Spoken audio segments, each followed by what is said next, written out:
Nós estamos no meio de uma série de mensagens que está falando, que está relembrando o básico da nossa fé. O básico daquele que encontrou Jesus, as coisas mais simples daquele que anda na presença de Deus. Nós já falamos aqui a respeito do jejum, que a irmã Marisa falou no início. Na semana passada, a palavra foi a respeito do batismo. Aquele que ouve a voz do Senhor, aquele que crê e é batizado será salvo. Para que você possa relembrar na sua caminhada de fé e trazer de volta aquilo que é simples, objetivo, mas o imprescindível.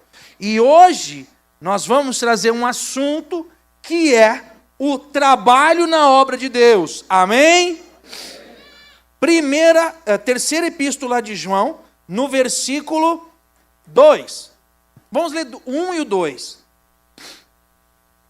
O presbítero ao amado Gaio, a quem eu amo de verdade.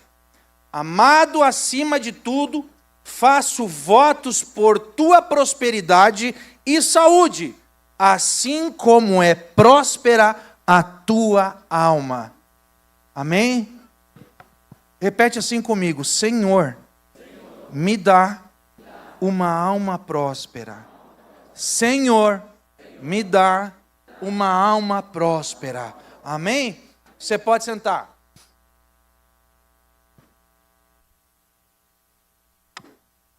Esse versículo é lindo demais. Essa passagem é linda demais. Uma carta em que João manda algumas saudações. A carta ela é curtíssima. A carta ela é epístola, uma carta, um versículo, um livro pequeno, em que João escreve para Gaio, um irmão da igreja, um irmão de fé, um irmão cristão.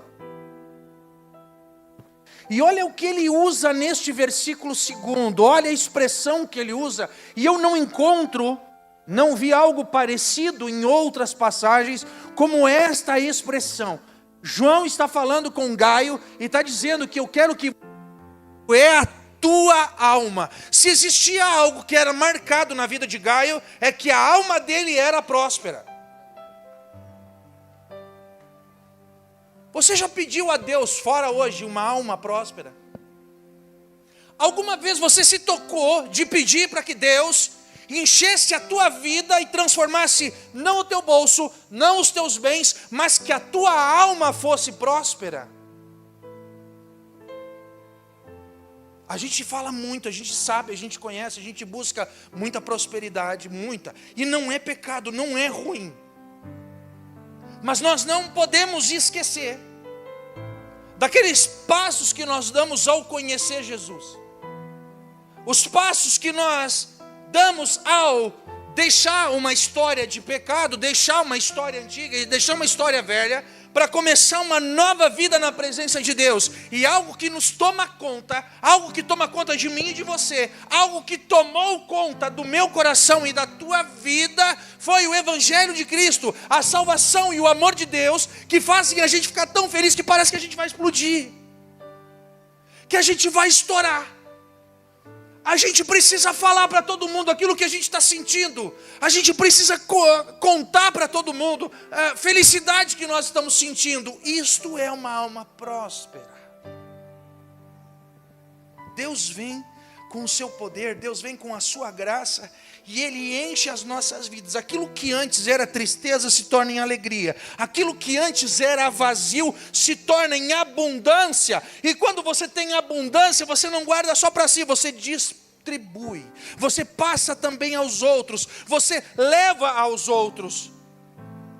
A sua alma passa a ser próspera quando Deus passa a morar dentro do seu coração. Deus passa a morar dentro de você. Deus passa a cuidar de você. Deus passa a conduzir os teus atos. Olha que lindos louvores que nós cantamos aqui. Que momentos especiais de estar na presença de Deus, de conversar com Ele, de abrir nosso coração, aquilo que o nosso coração está sentindo, colocar como uma oferta na presença dEle, colocar nossa oração na presença dEle, colocar as nossas palavras na presença dEle. E é esta é a função pela qual você vem ao culto, essa é a função pela qual você busca a igreja, essa é a função pela qual você segura a mão dos seus irmãos, você canta com ele, você ora com ele, porque você está buscando que Deus encha a sua alma, para que a sua alma deixe de ser vazia, para que a sua alma deixe de ser seca, para que a sua alma deixe de ser fibrosa, para que a sua alma passe a ser próspera.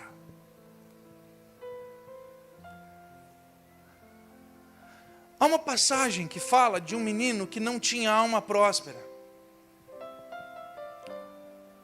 Esse menino tinha muita prosperidade, mas não na alma. Há uma passagem que Jesus fala com o jovem rico. Ele tinha tudo o que eu e você gostaríamos de ter. Ele era o jovem rico. Primeiro, ele era jovem e ele era rico. Isso quer dizer que ele tinha dinheiro e tinha saúde para poder aproveitar o dinheiro. Porque normalmente na vida, a gente leva muito tempo para fazer dinheiro, mas quando a gente tem dinheiro, a gente já não tem mais saúde para aproveitar. E ele tinha tudo ao mesmo tempo. Ele tinha recursos, ele tinha possibilidades, ele tinha conquistas, ele era um menino de muito sucesso, e ele chega na presença de Deus com todo o seu sucesso, ele chega na presença de Jesus com todas as suas conquistas, possivelmente com as melhores roupas que ele tinha, com os melhores adornos que ele tinha, ele chegou possivelmente com o melhor carro da época, com o melhor cavalo da época, ele chega em Jesus, e com aquela sinceridade toda, com todo o sucesso que ele tinha, ele pergunta para Jesus: o que eu preciso para herdar o reino dos céus? O que eu preciso fazer? Aí Jesus, depois de uma boa conversa, diz para ele assim: vende todos os teus bens, dá aos pobres, e depois me segue. Esse menino, ele era conhecido, ele conhecia a palavra de Deus, ele conhecia a lei. Jesus pergunta a respeito dos mandamentos, ele diz que ele praticava isso, que ele sabia de cor desde que ele era menino. Então, além de religioso, muito religioso, ele era muito bem sucedido. Assim como muitos de nós hoje, nós também somos muito bem sucedidos e somos também muito religiosos. Mas para Jesus, religiosidade não basta. Jesus nunca veio para trazer que aquilo que nós já somos. Deixa eu falar um troço aqui que vai parecer heresia, mas não é.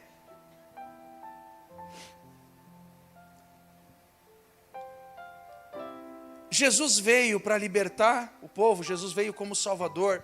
E as pessoas que estavam esperando o Messias, os judeus estavam esperando Jesus voltar. Jesus apareceu, ou melhor, o Messias nascer para trazer liberdade. E eles achavam que esse Salvador ia trazer liberdade, ia livrar eles do Império Romano. Mas se você for ler os evangelhos, se você for Atos Romanos, você vai ver que Jesus falou muito pouco a respeito do Império Romano. Jesus se preocupou com o império judeu, o império da religiosidade, o império dos rituais, o império daquele pessoal que se vestia como religioso, falava como religioso, andava como religioso, jejuava como religioso, cumpria promessa como religioso, ele dava oferta como religioso, ele dava dízimo como religioso, ele dormia como religioso, mas o seu coração era morto. Por fora ele tinha tudo, mas a sua alma era morta. A sua alma era vazia. A sua alma era como se fosse uma sacola de mercado vazia, que o vento leva para onde quiser, porque não há nada, não há conteúdo. Aqui nós temos uma diferença muito grande entre Jesus falando com aquele jovem rico e Jesus falando do outro lado, pelas palavras de João falando com Gaio. Jesus fala com o jovem rico e diz: vende tudo que tu tem e me segue. Deixa tudo isso para trás. Jesus não estava dizendo que dinheiro era pecado. Jesus não estava dizendo que as posses eram pecado. O que ele estava dizendo é que o coração daquele jovem ainda não estava ligado ao coração de Deus. E talvez hoje tenha um monte de gente aqui que o coração ainda não está ligado em Deus. E você precisa fazer uma diferença bastante grande. Você precisa aprofundar a sua avaliação de fé, a sua oração, a sua busca em Deus. Porque às vezes o seu coração, mas eu estou bem com Deus porque eu não faço nada de ruim. O inferno está cheio de gente que não fez nada de mal, só não aceitou Jesus. Às vezes o seu coração está baseado tão somente na sua teologia, no seu conhecimento bíblico. O conhecimento bíblico é uma fase da sua vida com Deus, mas a palavra de Deus não tem que estar aqui, tem que estar aqui. Tem que estar dentro, tem que estar no peito, tem que preencher a alma de tal forma que ela transborde, multiplique vida nos outros. João é muito simples, é muito prático, é muito direto a falar com Gaio. Gaio, eu desejo que a tua vida seja próspera, mas eu gosto muito mais de ver como a tua alma é próspera. Se a alma de Gaio foi próspera, é porque ela abençoou a alma de João também.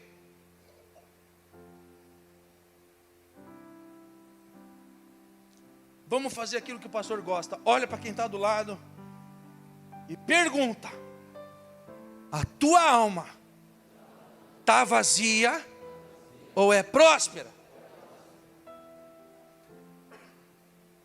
A tua alma é vazia ou ela é próspera? As pessoas que são sedentas, elas se aproximam de você para poder matar a sede espiritual. Ou quando ela chega perto de você, você diz: é difícil mesmo, é muito complicado. Quando a pessoa chega perto de você, você oferece, tem uma oração para oferecer? Ou você tem uma oração para pedir? Hein?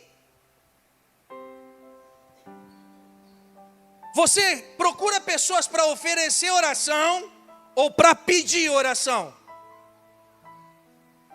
Você procura os seus irmãos da igreja para fortalecer a fé dele, para dar testemunho sobre a vida dele?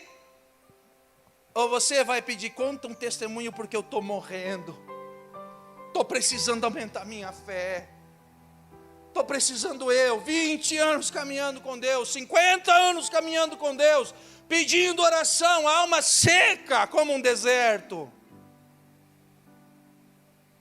A nossa busca é incessante, você está entendendo? Porque nós falamos lá no início que nós precisávamos voltar a caminhar, a dar os primeiros passos. É como pegar um pessoal lá da 8ª série, do primeiro ano do ensino médio, e levar lá na pré-escola da fé.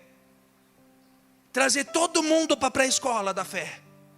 Nós temos que lembrar de tudo aquilo que um dia Deus já fez por mim, aquilo que um dia Deus já fez por ti, aquilo que Deus construiu sobre o meu coração e sobre o teu coração.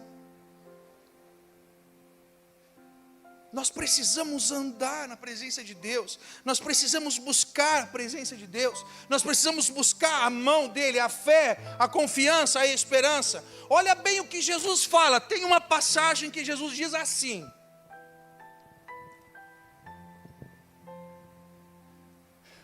se vocês estiverem em mim,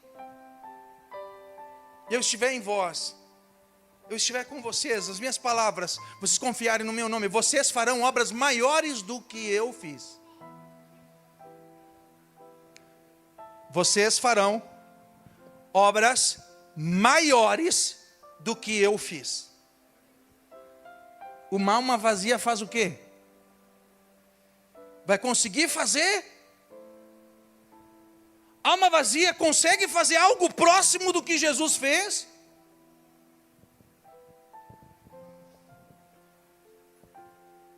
Mas Jesus disse que nós faríamos.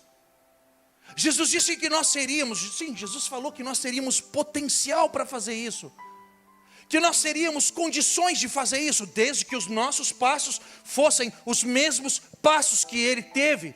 Se a nossa fé fosse a mesma, se a confiança no Pai fosse a mesma que Ele teve. E eu volto a te perguntar: a tua alma está vazia ou a tua alma está próspera? Quando você se aproxima da presença de Deus, é para fazer o quê? quando você tem buscado a Deus, você tem feito o quê? De que forma você tem trabalhado? De que forma você tem caminhado? De que forma você tem buscado esta palavra? De que forma você tem orado a Deus? De que forma você tem falado com Deus? De que forma você tem instruído a Deus? A lógica principal daquele que encontra Jesus não é receber. Aquele que encontra Jesus, aquele que é salvo por Jesus, ele tem uma dinâmica em que ele distribui mais do que recebe, ele entrega mais do que ganha, ele trabalha, ele ajuda mais do que é ajudado. Ele fala bem pouco e ele trabalha bem mais. Vamos ler uma passagem aí, que vocês estão ficando com umas caras muito assustadas para o meu gosto. Tiago, livro de Tiago, capítulo 2, versículo 14. Vamos ler Tiago 2,14? Vamos ler. Agora nós vamos amaciar um pouco. Eu fui muito grosseiro até agora, muito pesado até agora. Vamos fazer uma coisa um pouco mais leve. Tiago 2,14 diz assim: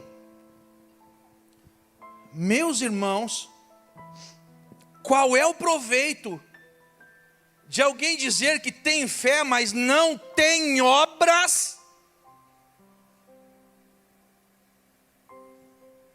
Pode acaso semelhante fé salvá-lo?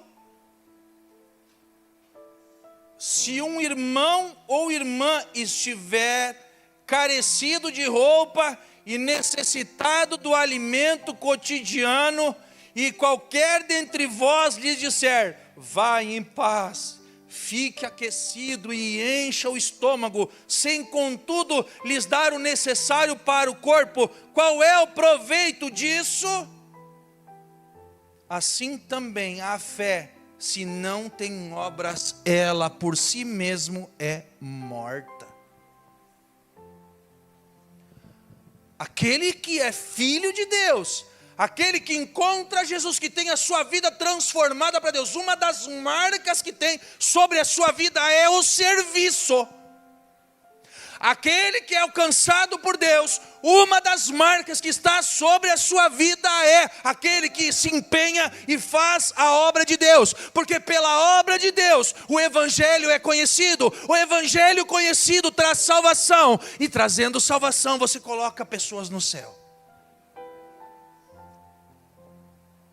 Fé sem obras é morta. Eu já usei aqui um exemplo de um passarinho. Faz de conta que esse passarinho, a asa direita é a fé e a asa esquerda é obra. Aí você me pergunta, qual das duas asas é mais importante para o passarinho voar? Ele precisa das duas, porque senão ele não voa. Ele precisa da fé, e ele precisa das obras. Ele precisa da fé, e ele precisa das obras. Porque se te diz que tem fé, mas não tem obras, a fé está morta. Pastor, que tipo de obra? Todas as obras, todos os serviços, todo o trabalho que você faz, que não é para você mesmo.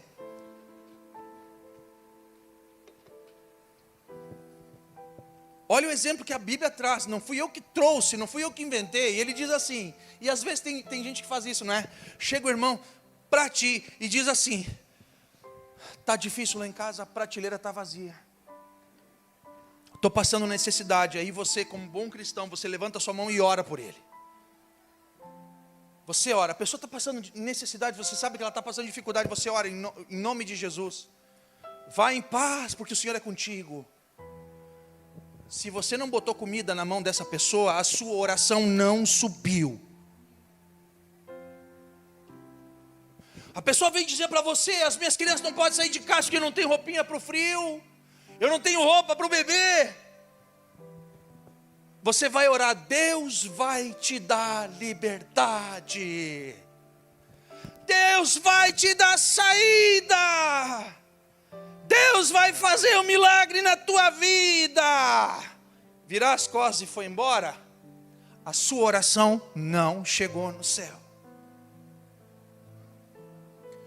Então, se você não tem obras na presença de Deus, não venha me falar de fé. Não venha dizer fé. E essa é a marca do cristão. É a marca daquele que é filho e filha de Deus. Eu tenho falado isso desde o início. Quando Jesus enche e faz a nossa alma ser próspera, a nossa alma ela vai se multiplicar na vida de outras pessoas. Então você vê pessoas multiplicando a sua vida, quando tem gente aqui embaixo dando aula de graça para criança, preparando a palavra de Deus para ensinar, para instruir, para construir, para evangelizar. Quando tem pessoas aqui que trabalham com os jovens, pessoas que trabalham com os adolescentes, pessoas que trabalham com os casais, pessoas que cuidam de carros para que irmãos possam ouvir o culto. O trabalho da igreja, quando nós convidamos alguém para trabalhar na igreja, é para isso, para dar a oportunidade de você poder multiplicar. A oportunidade de você poder dar um pouco daquilo que Deus colocou sobre você. Você poder repartir um pouco, abençoar a vida de outros, assim como outras pessoas já te abençoaram tanto. Você consegue computar quantas orações você já recebeu? Será que você consegue fazer uma lista de quantas orações cada um de vocês aqui já recebeu? Pessoas que você nem conhecia, mas pessoas que dobraram os seus joelhos para orar por você. Pessoas que dobraram os seus joelhos para orar pela sua vida, pelo seu casamento, pelos seus filhos, pelos seus netos, pelo seu trabalho, pelo seu desemprego, pela sua saúde, pela sua doença, pelo seu veículo, pela sua moto, pela sua forma de agir, para que você pudesse ser usado na presença de Deus. Pessoas que estão orando, pessoas que estão se dedicando, porque a fé, ela só existe quando ela gera obras. As obras, elas são formas de trazer o evangelho para os outros, sem precisar falar.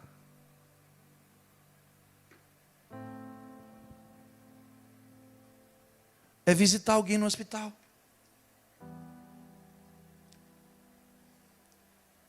É ficar de noite no hospital com alguém sem cobrar.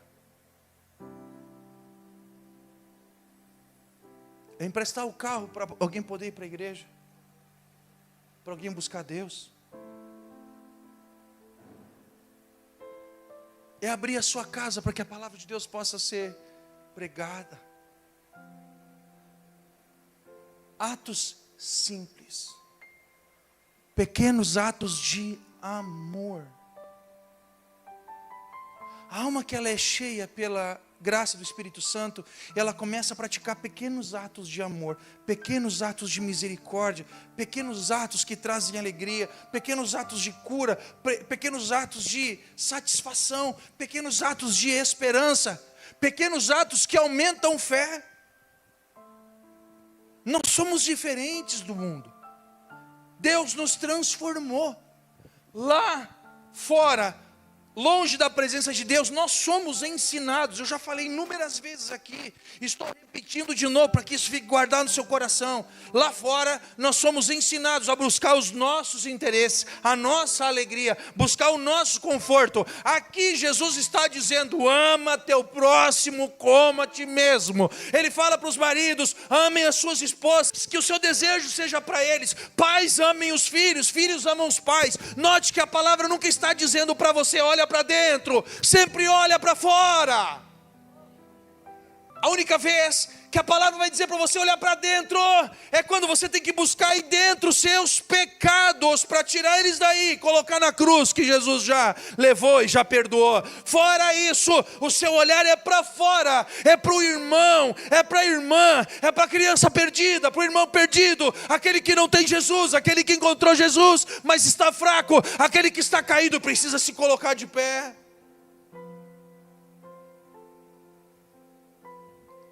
Olha o exemplo. Se pedir oração e você não resolveu o problema prático dela, a sua fé é morta. Vai e tenta falar de Jesus na casa de alguém que está passando fome.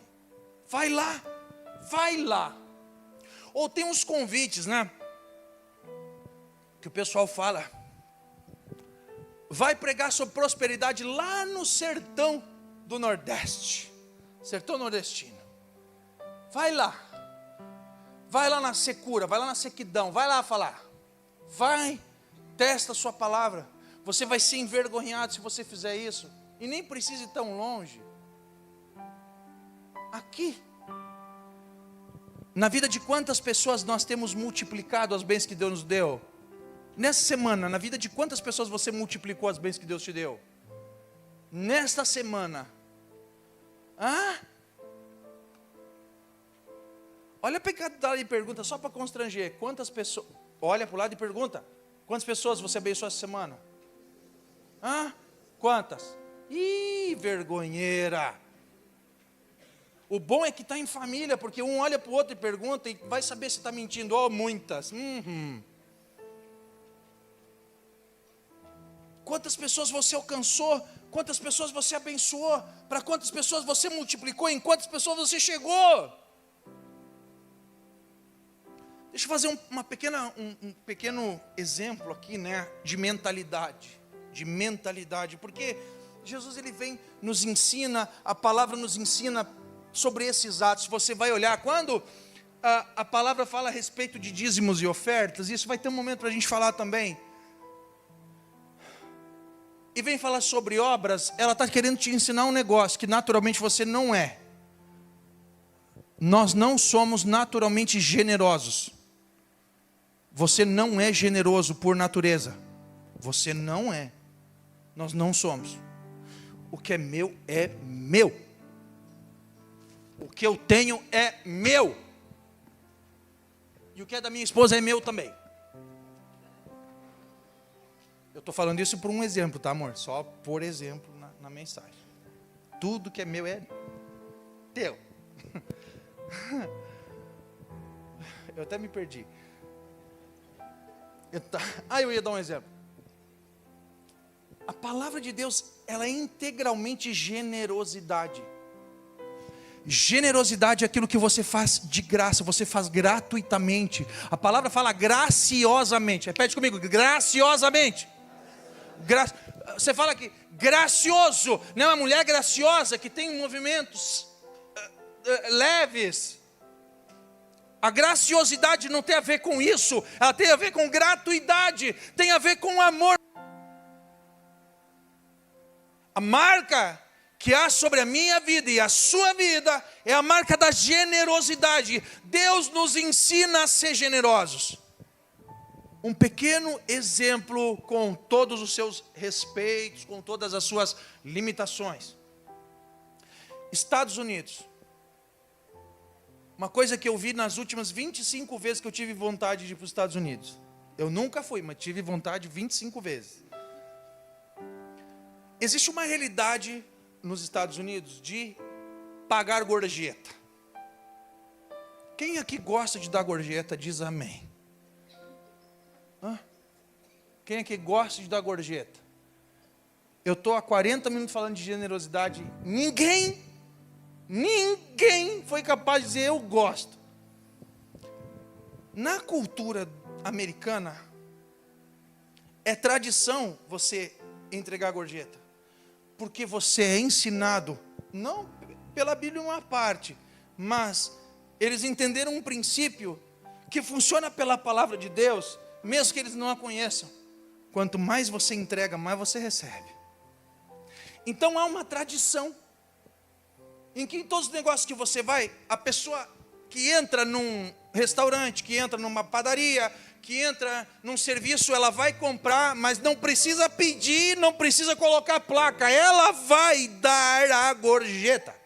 Ela vai, em gratidão, ela vai dar mais do que ela deveria pagar por justiça. Aí você acaba criando um círculo de bênção, porque o cara que está prestando o serviço, ele não vai precisar pedir, ele já sabe que ele vai receber muito mais do que aquilo que ele cobra. Então ele também entrega mais serviço do que aquilo que ele cobra. Ele faz um serviço com um nível maior do que ele faria em termos naturais. Estados Unidos, né? Aqui. Vamos para o Brasil. Quem gosta da gorjeta? Qual é a primeira pergunta que a gente faz quando chega no caixa? Tem desconto?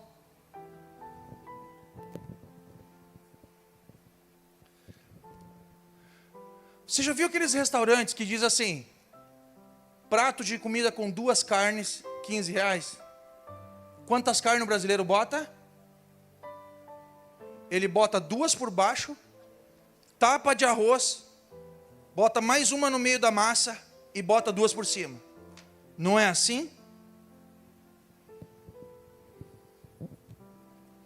Você acha que americano faz isso?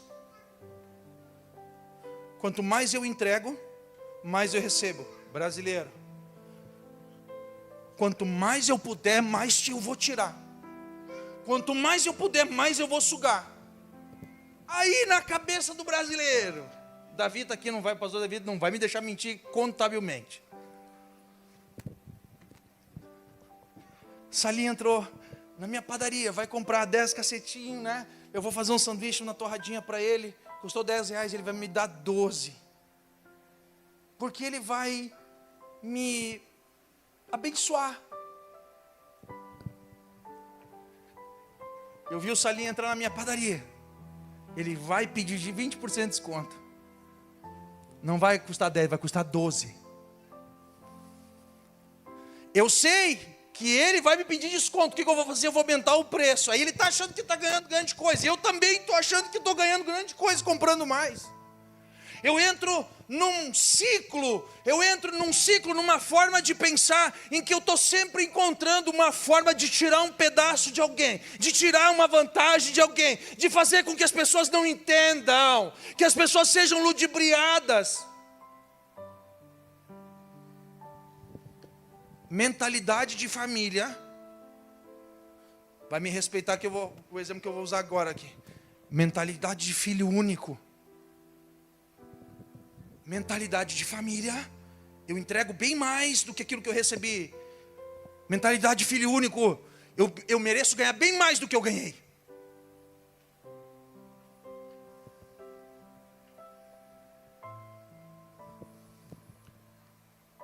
Como se comporta uma alma próspera? Aqui ou aqui? Como se comporta uma alma próspera? Uma alma plena? Uma alma abundante, como nós estamos falando pela palavra de Deus. Jesus fala, muitas vezes, estou quase chegando no finalzinho aqui. Jesus fala que os seus discípulos seriam conhecidos pelo... Lembra da passagem? Qual é a marca dos discípulos de Jesus? O amor. Você conhece amor secreto?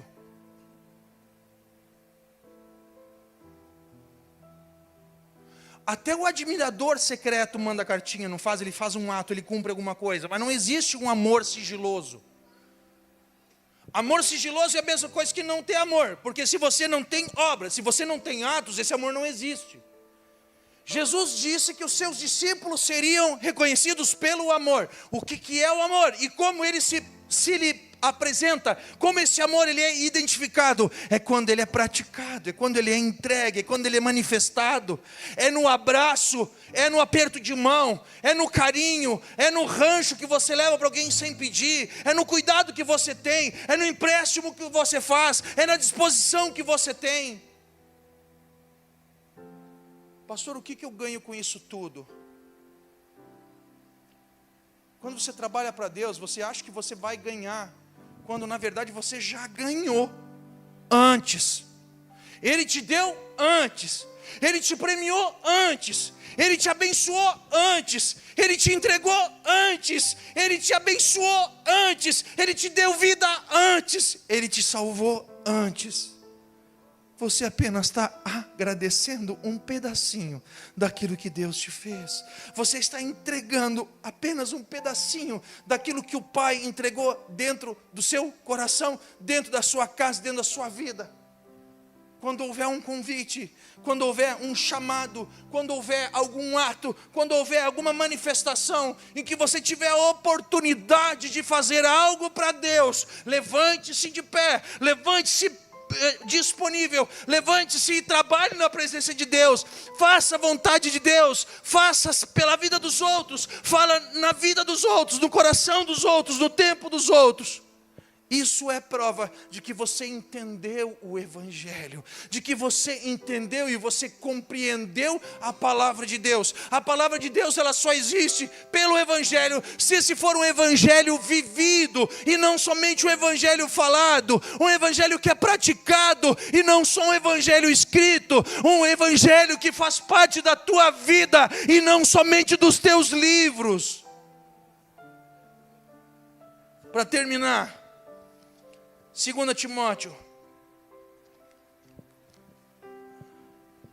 livro de 2 Timóteo, abre aí, como é que é? Timóteo,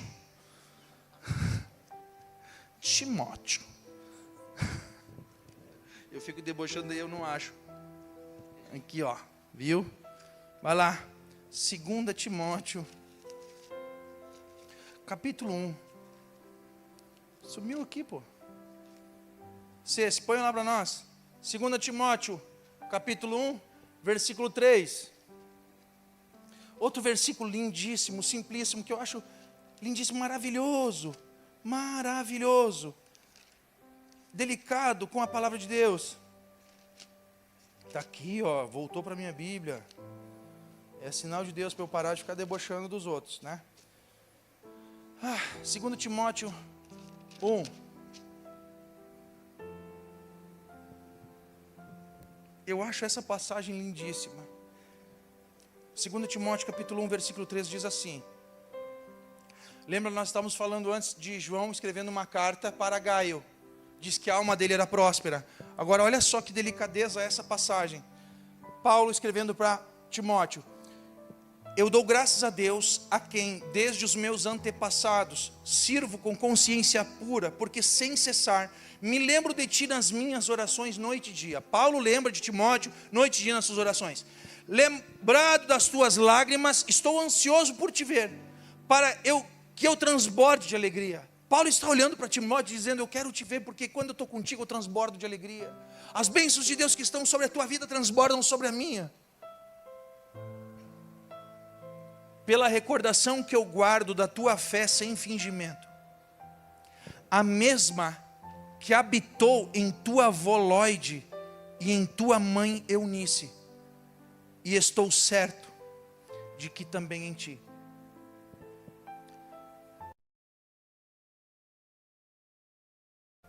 Que nós faríamos obras maiores que as dele. Ele está falando que nós faríamos obras. Olha a palavra que eu estou usando. Obras, não milagres. Porque para fazer um milagre maior que Jesus, você teria que ser capaz de salvar a humanidade inteira. E você não é, nós não somos. Mas ele diz que nós poderíamos fazer obras maiores. E esse versículo aqui está falando o nome de duas pessoas que dedicaram a sua vida para que um menino tivesse fé e um menino pudesse se tornar um pregador da palavra de Deus. Ele está falando da fé que Lóide, a avó de Timóteo, preservou. A fé que a mãe de Timóteo preservou. Quando eu olho para esse versículo, eu olho para essas duas senhoras, essas duas mulheres. Possivelmente pegavam Timóteo com 2 ou 3 anos de idade, colocavam no colo e diziam, Timóteo, Jesus é amor. Timóteo, Jesus ressuscitou. Timóteo, olha como Deus transforma a vida de pessoas. E elas fizeram isso dia após dia, semana após semana.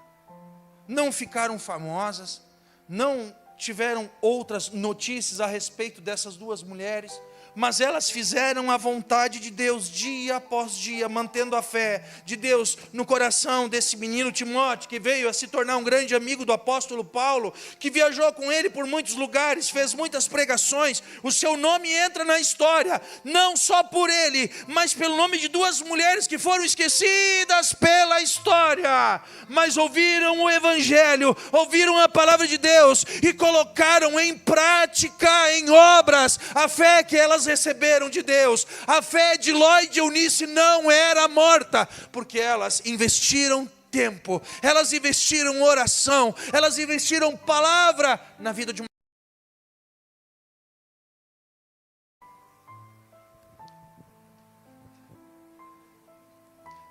que Deus possa ter um livro em que o teu nome esteja escrito lá também. Já pensou? Deus me abençoa hoje, porque poderia ser essa segunda epístola de Paulo, a Timóteo, poderia ser para mim. Aí eu ia ler o versículo assim: pela recordação que eu guardo da tua fé sem sentimento, Natanael, a mesma fé que primeiramente habitou na tua avó Berta, e também na tua mãe Marlene, e eu estou certo de ti também.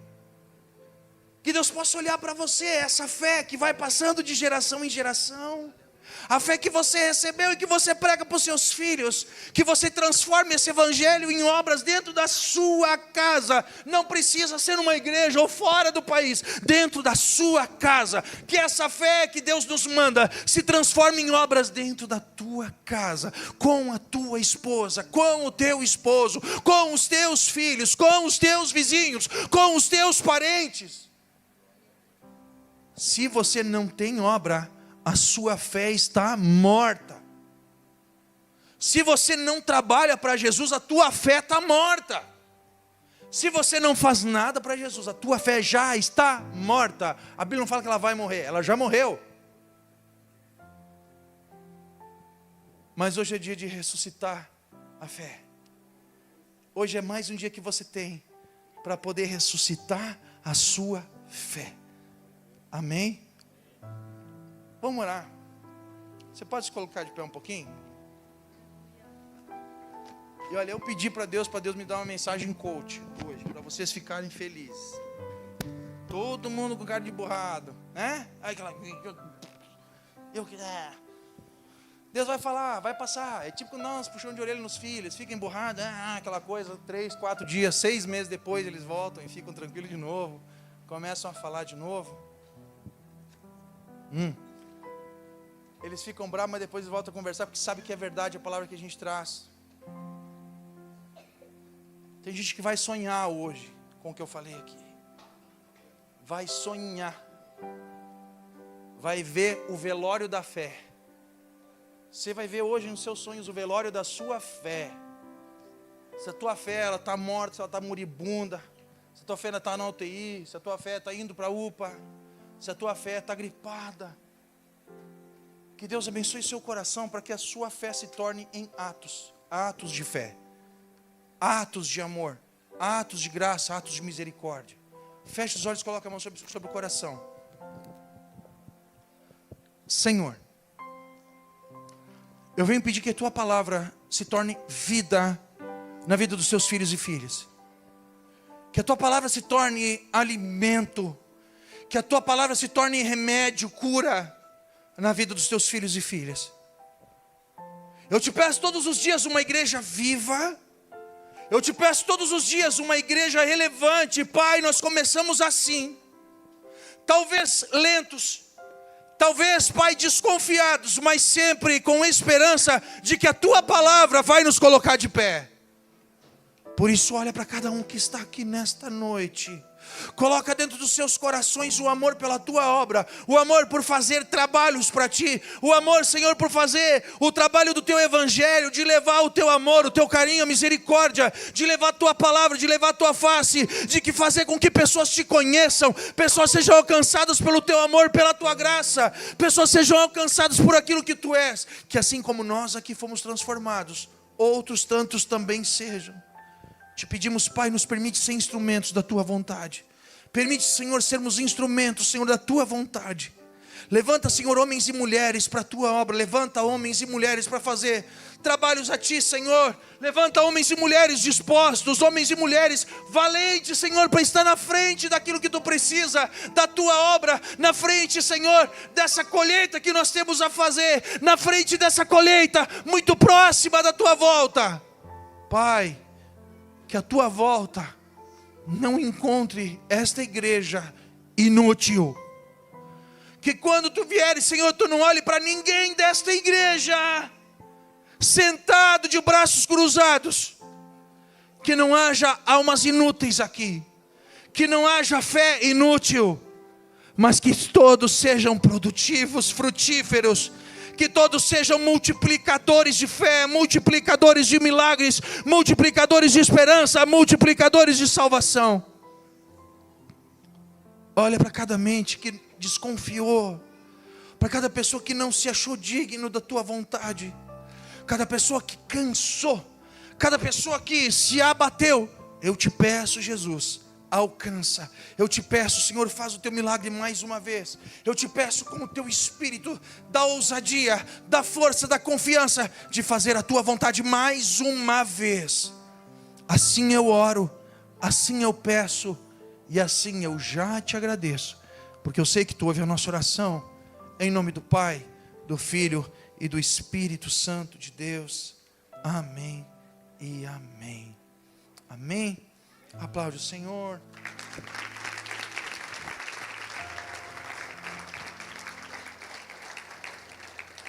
Amém.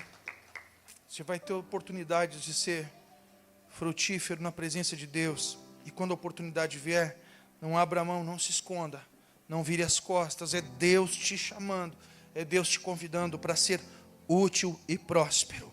Amém? Pode sentar um pouquinho. Nos despedimos dos irmãos que estão nos assistindo pela live e aqueles que vão nos assistir futuramente também. Que seja uma palavra de bênção na sua vida, em nome de Jesus.